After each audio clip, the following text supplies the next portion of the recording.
Olá, gente, tudo bem?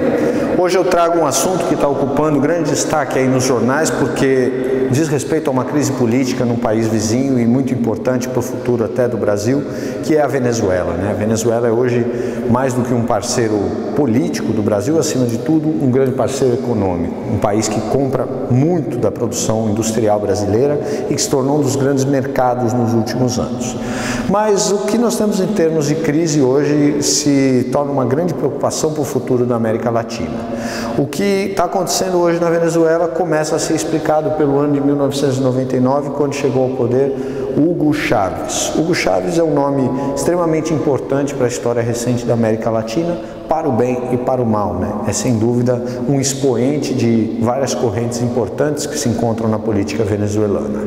Hugo Chávez é um presidente que, quando é eleito, começa a adotar uma série de reformas e essas reformas vão mudar a cara de um dos setores mais essenciais da economia venezuelana, o petróleo. Até hoje a Venezuela é um grande produtor de petróleo, vive da exportação desse petróleo e, segundo alguns estudos, teria a maior reserva mundial desse recurso.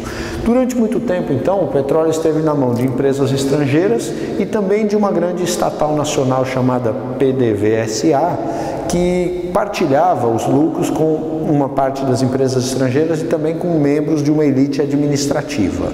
Hugo Chávez, ao chegar ao poder, promoveu reformas estatizantes, tirou vários setores do petróleo do controle das empresas estrangeiras, passou para o controle da PDVSA e retirou os funcionários que governavam ou que comandavam a PDVSA, a companhia de petróleo, que de certa forma era uma elite extremamente arraigada e que vivia exclusivamente dos lucros do petróleo.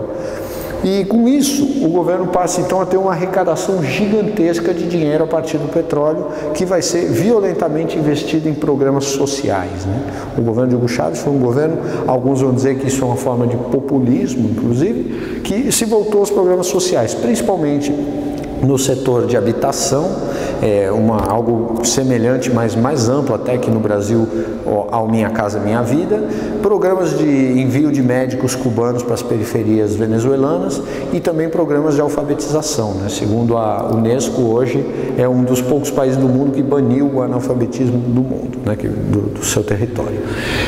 Então, o que acontece em termos sociais leva o Chávez a ser querido por uma parte expressiva da população, mas também por ser mal visto por parte das elites e setores conservadores.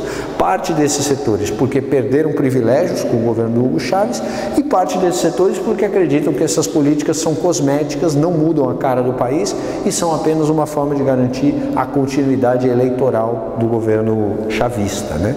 Ou seja, garantir votos. Seriam os que defendem a ideia do populismo.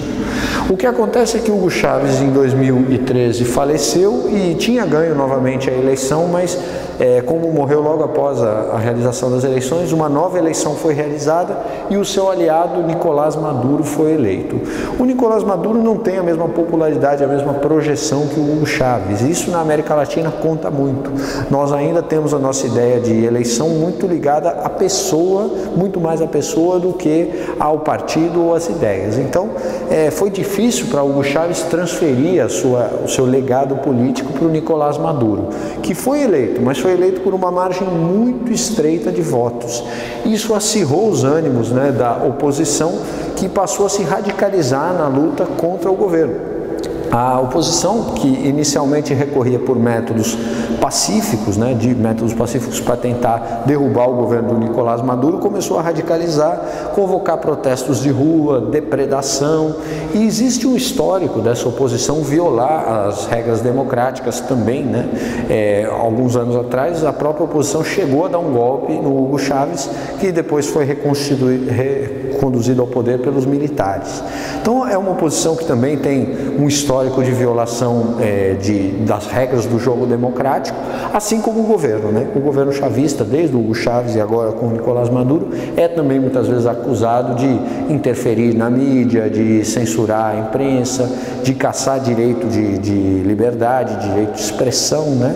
Mas muitos analistas dizem que isso faz parte do jogo democrático, né? Os dois campos tentando explorar ao máximo, mesmo que muitas vezes estejam beirando a ruptura democrática. E essa é a parte preocupante, né? Porque nos últimos Nos últimos meses, a Venezuela entrou numa espiral de violência, as pessoas vão às ruas para defender ou para combater o governo e muitas vezes ocorrem embates violentos, até armados, com vários mortos, né? Nós já temos mais de 40 mortos nas manifestações recentes e o país então começa a entrar numa situação muito grave que não se consegue ver um fim próximo, uma perspectiva de solução rápida, porque o governo não quer largar de jeito nenhum o poder, do qual ele se vê representante ilegítimo, uma vez que foi eleito em processo democrático. Já a oposição diz que o governo viola o processo democrático e não aceita a sua manutenção no poder.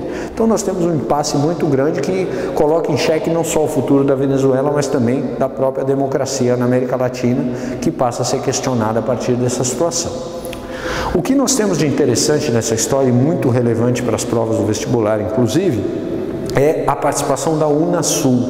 A Unasul é um bloco que nasceu alguns anos atrás, chamado União das Nações Sul-Americanas, e diferente de outras iniciativas como o Mercosul, é um bloco de caráter político, ela não tem interesses econômicos. A ideia não é ser um bloco de cooperação comercial, mas sim um bloco que vai mediar crises, como foi, por exemplo, a crise causada entre os conflitos da oposição com a situação na Bolívia, ou quando a Colômbia ameaçou ceder bases na Amazônia para as Forças Armadas Americanas. Isso foi levado à Unasul e decidido em consenso entre os países.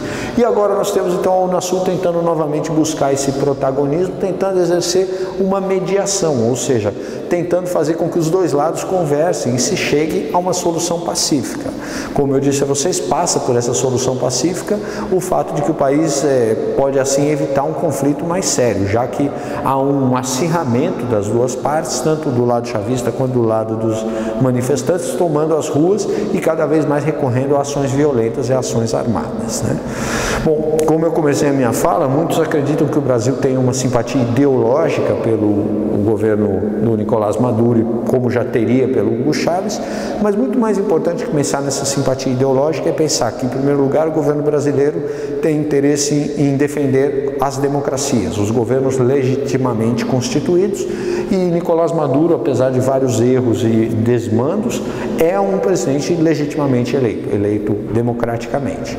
E também interessa ao Brasil, como disse a vocês, o enorme mercado consumidor, porque a Venezuela, como um país que só produz petróleo, praticamente nunca fabricou nada e não fabrica nada, então compra quase tudo do exterior. Hoje, por exemplo, é o maior mercado de carne bovina brasileira, os venezuelanos. Além disso, nós vendemos vários itens, até papel higiênico, hoje nós vendemos para a Venezuela. Então isso aqui, muito mais interessante do que o alinhamento político, está a questão econômica, que até explica por que o Brasil trabalhou de uma forma tão ativa para incluir a Venezuela no Mercosul. Então lembrar que, estudando a questão venezuelana, você deve dar uma atenção muito grande a esse tipo de organização como o Unasul e ao próprio Mercosul. Espero ter esclarecido, gente. Muito obrigado.